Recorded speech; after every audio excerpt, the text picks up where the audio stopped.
చిచ్చి, ఏ జన్మలో చేసిన పాపం. సప్త సముద్రాలు దాటి ఈ దేశంలోకి వచ్చి పడ్డాం. ఓ పండగ లేవు, ఓ పబ్బాలు లేవు. ఎంతసేపు వండుకోవడం మింగడం పడుకోవడం, వండుకోవడం మింగడం పడుకోవడం. నా మందు నా మశాలను ఎక్కడ? నా లాల్చీ ధోవతి ఎక్కడ? ఇక్కడ తగలటాలే నీ చీరల మచ్చ ఏదో బతుకు యాంత్రికంగా తయారైంది. అమెరికా పోదానండి, అమెరికా పోదానండి అంటూ తల్లి కూతురు ఇద్దరు నా ప్రాణాలు తీశారు. ఇక్కడికి వచ్చేం బాగున్నట్టు. ఏమిటి నాన్న కోపంగా ఉన్నావు? కోపం కాదే, ఒంట్లోంచి తాపం పుట్టుకొస్తోంది. అసలు మంచి ఉద్యోగం అని 4 రాళ్ళు ఎక్కువ సంపాదించుకోవచ్చని ఈ దేశానికి రావడానికి ఒప్పుకున్నాను చూసావా? అది నేను చేసిన తప్పు. ఇదిగో లెంపలేసుకుంటున్నాను. ఏమైందండి ఇవాళ? ఏమీ అవలేదే, అదే నా బాధ. ఇవాళ చైత్ర శుద్ధ నవమి. అయితే నా శ్రార్థం. ఇవాళ శ్రీరామనవమి. అలాగా? అయ్యో, ఇందాక శేషగిరిరావు బజార్లో కనిపించి చెప్పండి సరిపోయింది. కానీ లేకపోతే ఇవాళ నవమి సంగతి తెలిసిండేదే కాదు.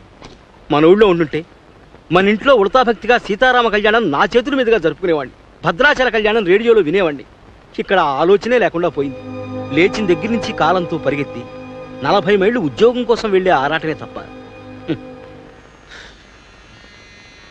రామచంద్ర, ఐహిక బంధాల మధ్య ఇరుక్కుపోయి నిన్ను మర్చిపోయానయ్యా. నన్ను క్షమించు తండ్రి.